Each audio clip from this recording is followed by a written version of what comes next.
Welcome to a new edition of the Famous Interviews with Joe Dimino series. On this episode, we talk with Grammy-nominated producer, publisher, musician, educator, and author Rick Bleiweiss. Prior to moving to Ashland, Oregon in 2003, he spent his life in New York City in the music industry. He was a rock performer and songwriter, produced over 50 records, including a Grammy-nominated album, and was a senior executive at major and independent record companies, helping to launch the careers of Melissa Etheridge and the Backstreet Boys. He got his BA in film and MA in communications from New York University, and he completed an accelerated business leadership program at Harvard University. Since 2006, he has been an executive at Blackstone Audio, where he has acquired works by many incredible authors. Rick is a force with amazing stories and insights. Enjoy this interview. Hi, Rick. Hi. Joe Dimino. How are you, sir? I'm good, thank you. How are you, Joe? I'm wonderful. Hey, thanks for taking a minute out today. Of course. My pleasure. So, I would think as a mystery writer, what we've lived throughout the last 2 years has been probably one of the crazier things that we've lived through. How have you been doing since the COVID hit the planet? Oh, I've been doing actually quite well. Writing is certainly a solitary profession in many ways. So, that gave me a lot of time to write. And then, I also am an executive at Blackstone Publishing, but I've always worked out of my house, which is about 1.5 miles from the office. So I was able to do my job almost exactly the same way that I did it before COVID. My wife and I like being with each other. So it really, for us, it's not been hard. It's just stopped us from traveling. It's stopped us from going to restaurants and things like that. But in general, I think it's affected us way less than it's affected a lot of other people, and it mostly affected me because 3 people who were very, very close to me all died from it. Yeah, I think that's the thing that's the most heartbreaking about this is the biological toll it's taken. Yeah. And, I know that I went to a lot of funerals myself, so, but I think from an artistic standpoint, I think that a lot of people, even from a business standpoint, have gotten stronger because of this. There's been extra tech skills, and there's been an acquisition of things to make, hopefully, the artistic world a stronger organism as we kind of start reemerging. Yeah, I think you could be right, and it's been good. I mean, for Blackstone, certainly it's been very, very good business years. I think things that people consumed in their houses did very well.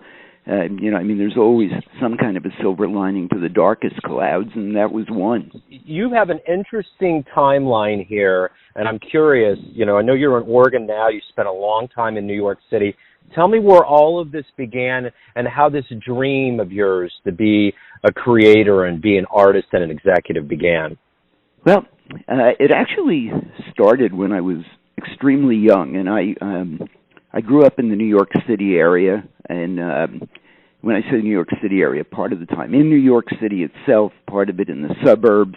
My parents were extremely forward-thinking, avant-garde people.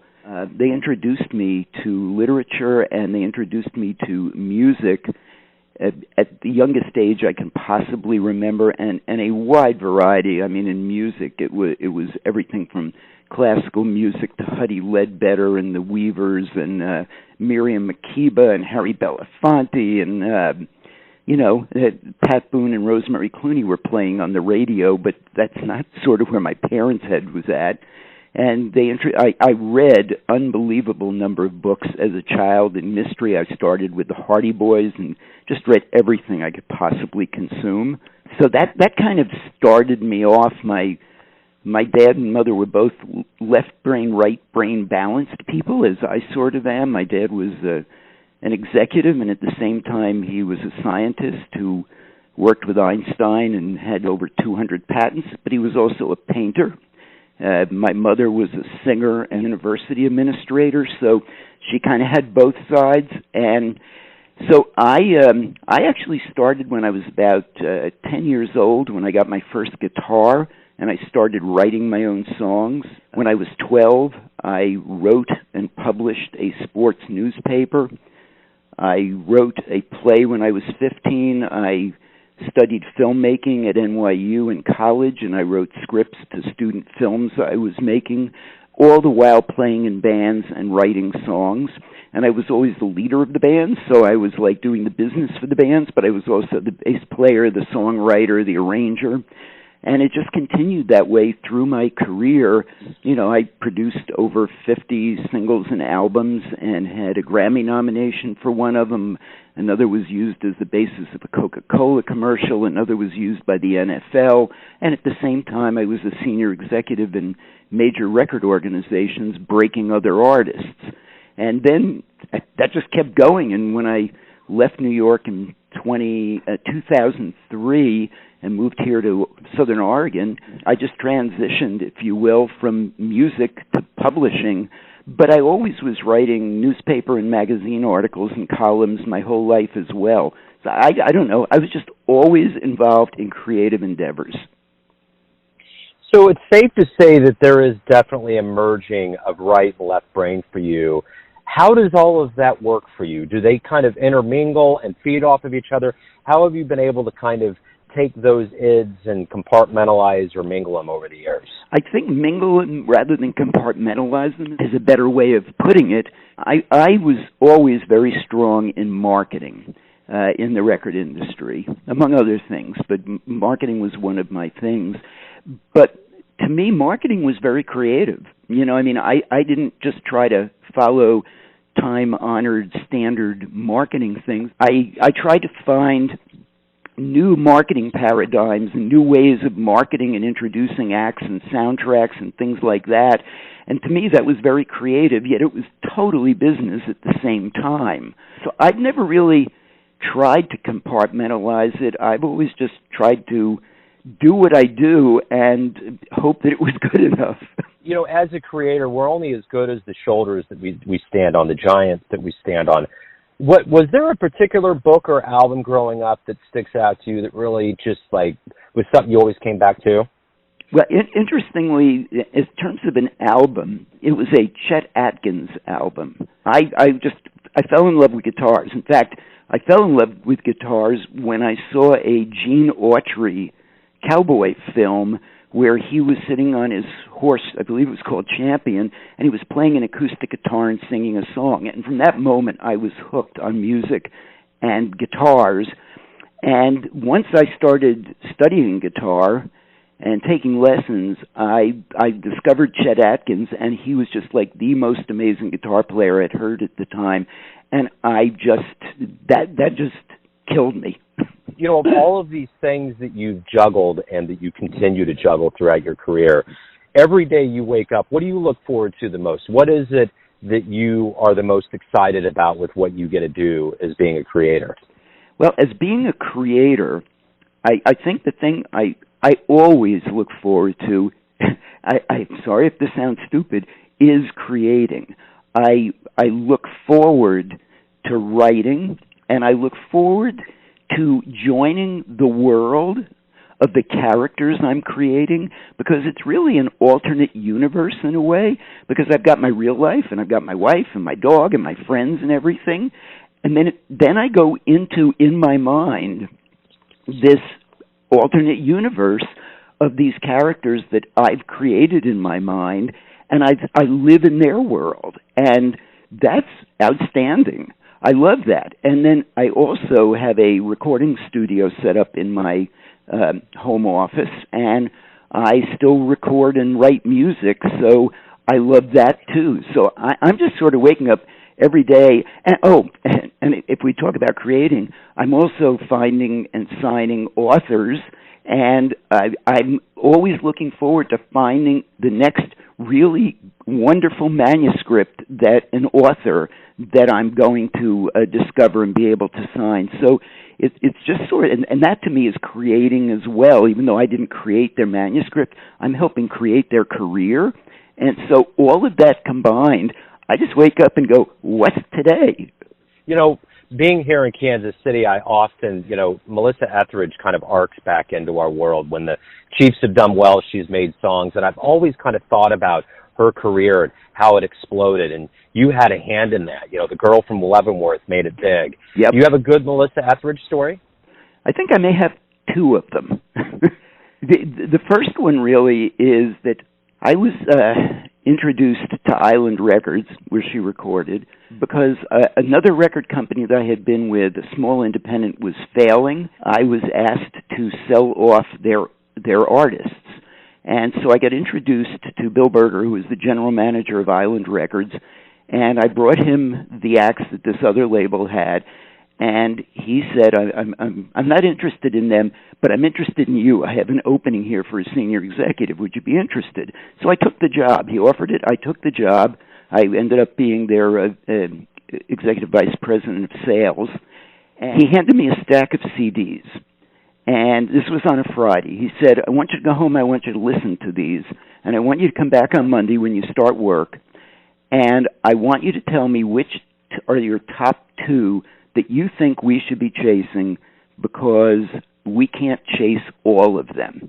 And these are all current contemporary CDs at the time.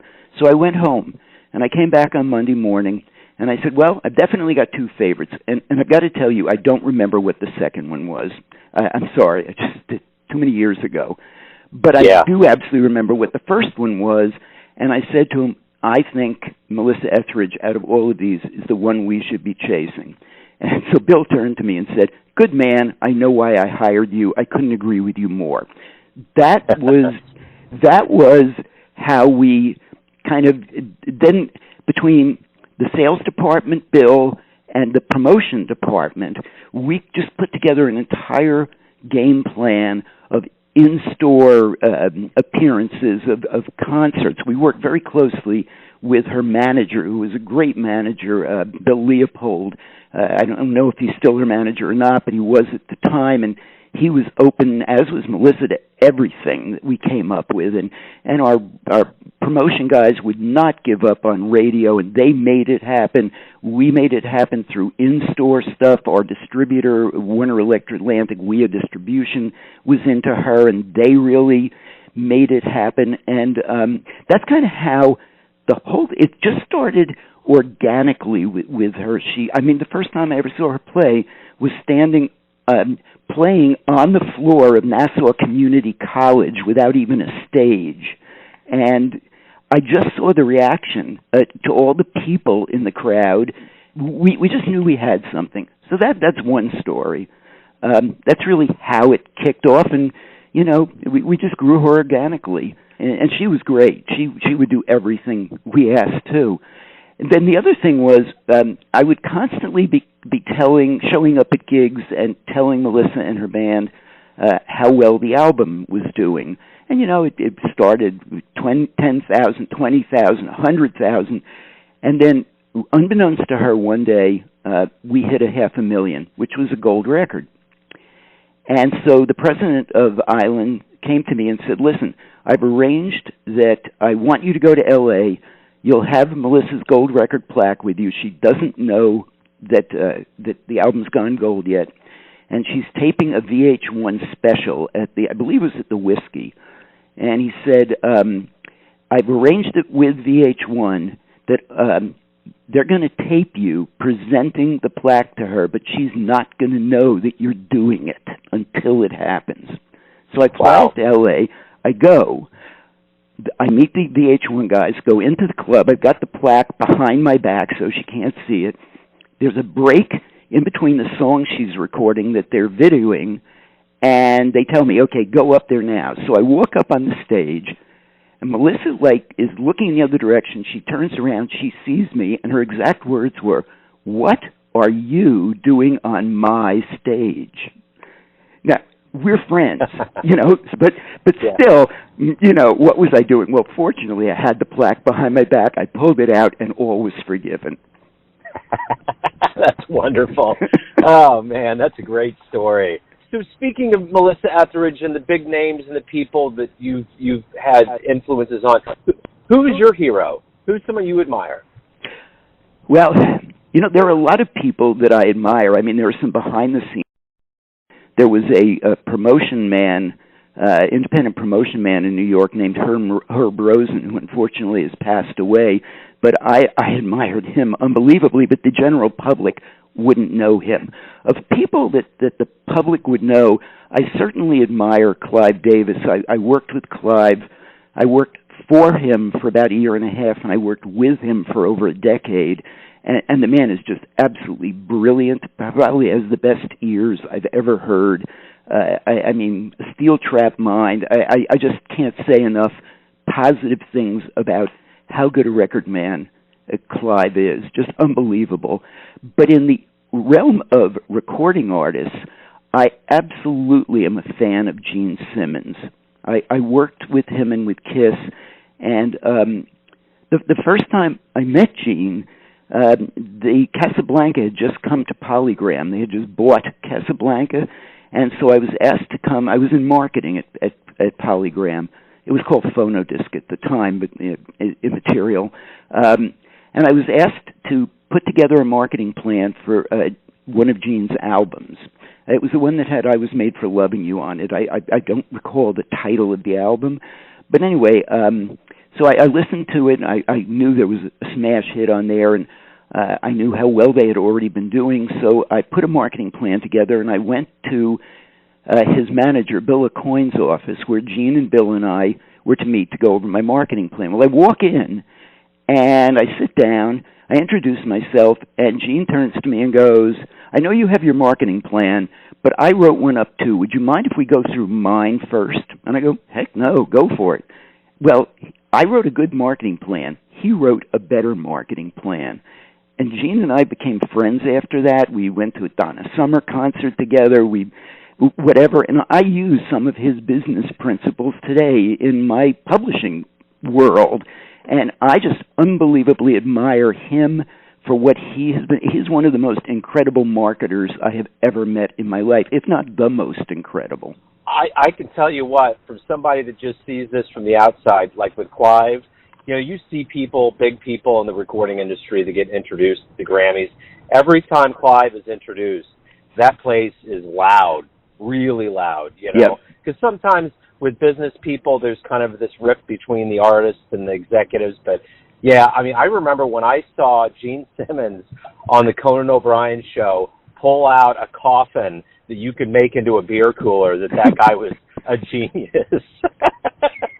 So it's like you drink beer out of this thing. It has all the guys autographed on it. And I remember even for a time there, I would go to his website, and he would personally like call or autograph or deliver something. And I thought, wow, you never see another person even think about doing anything like that.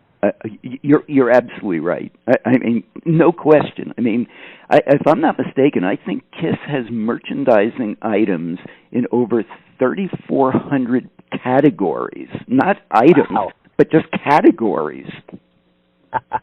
They are marketing geniuses, that's for sure. For all the action that you've seen, and you could probably fill like an entire library of books, I'm curious, if you have a dream tonight and run into the younger version of yourself, when you were young and roaring and out there and figuring everything out, if you could give yourself a piece of advice based on all the wisdom that you've accumulated throughout all the years, what would that piece of advice be to your younger version?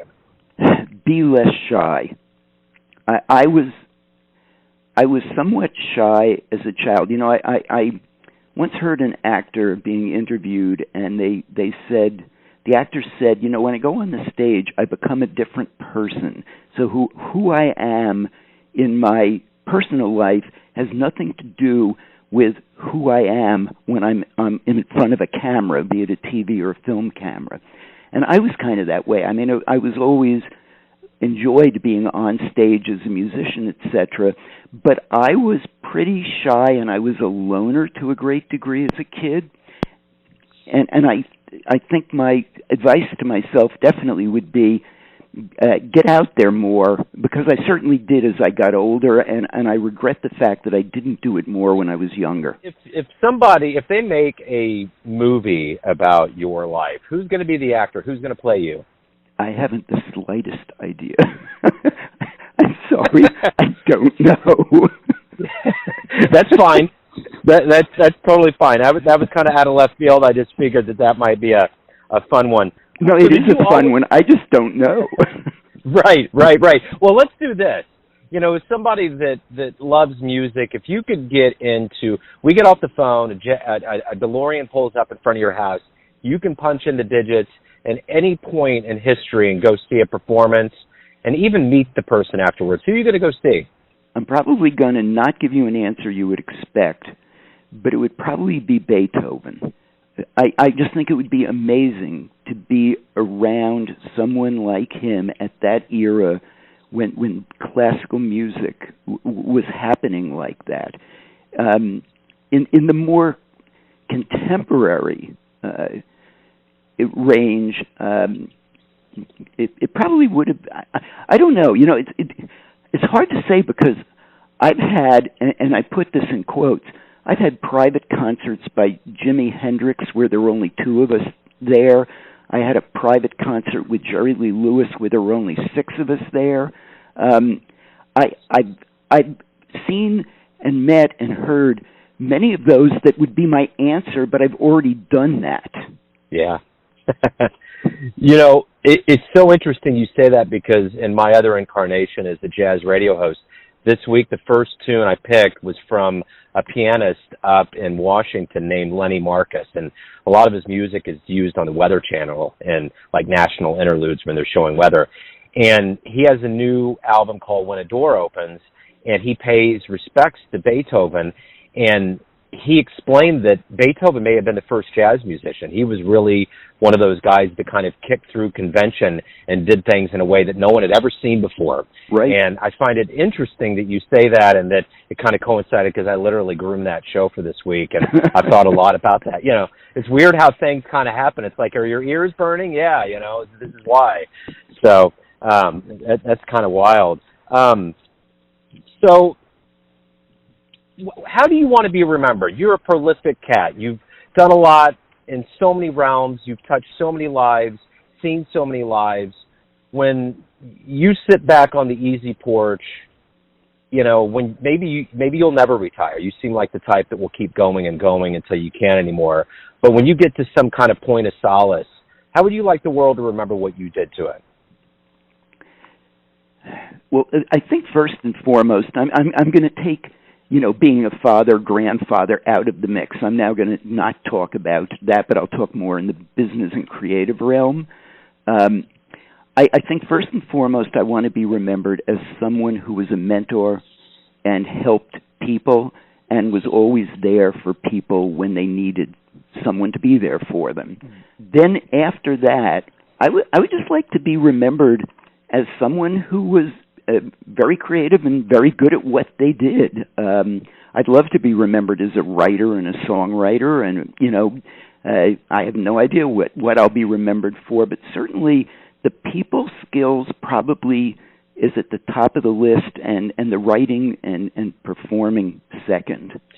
So everyone out there has a perception of you, your family, your friends, your fans, business associates, but ultimately you live your life. You Right. have a perception of you. Who do you think you are? I think I'm a person who cares about other people, who is easy to get along with. I think I'm a person who's very creative and kind. So my final question to you is this. Of all of the things that you've done and accomplished and been in your life that you'll continue to be, what are you the proudest of? What do you sometimes just lean back and say, wow, that happened?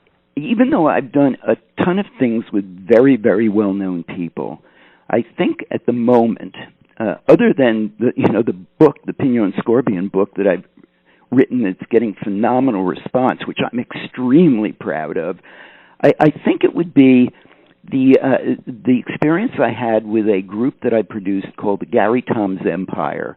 And I did first record I did with them, I co-produced, was a record called 7654321 Blow Your Whistle, and it was in the disco era, in the very early days of the disco era. I had the song presented to me as a rock and roll song. I heard it immediately in my head as a disco song. Got together with Gary and his group. It ended up being the record that actually popularized whistles and discotheques. It went to number 1 on the disco charts, I believe, top 3 on the R&B charts. I think it went to 40-something on the pop charts. It was gold. And we went on to have 9 consecutive chart records. They were on Soul Train. They were on Dick Clark's American Bandstand, whatever. And I personally broke the record because I brought acetates around to mobile DJs and to Tony G at the Copacabana and broke the record before it ever got signed to a record label. Wow. Rick, man, this has been wonderful. And I want to, before we depart here, I want you to tell everybody the best place to go to for all things Rick, to see anything that you've done and that you're doing. Where can they go and how can they find out more? My primary website is rickbleiweiss.com. I have a website that's sort of geared toward my music. There's Rick Bleiweiss, MISC, like miscellaneous.com. And I have a YouTube channel which has a lot on it, including a show called Chapter and Verse, where I interview best-selling authors giving advice to aspiring authors. Rick, hey, man, it was great to get to know you. Thank you for opening up your world a little bit with me. I appreciate it. Oh, I appreciate the opportunity, and thank you. Thanks for listening and tuning in to another famous interview with Joe Dimino, where we cover the world of art, literature, and music around the globe. If you want to hear more interviews, go to Famous Interviews with Joe Dimino in the iTunes Store. You can see them on the Neon Jazz YouTube channel. And for everything Joe Dimino related, go to joedimino.com. And when you're there, you can kick in a little bit to the cause here at Patreon or PayPal. Until next time.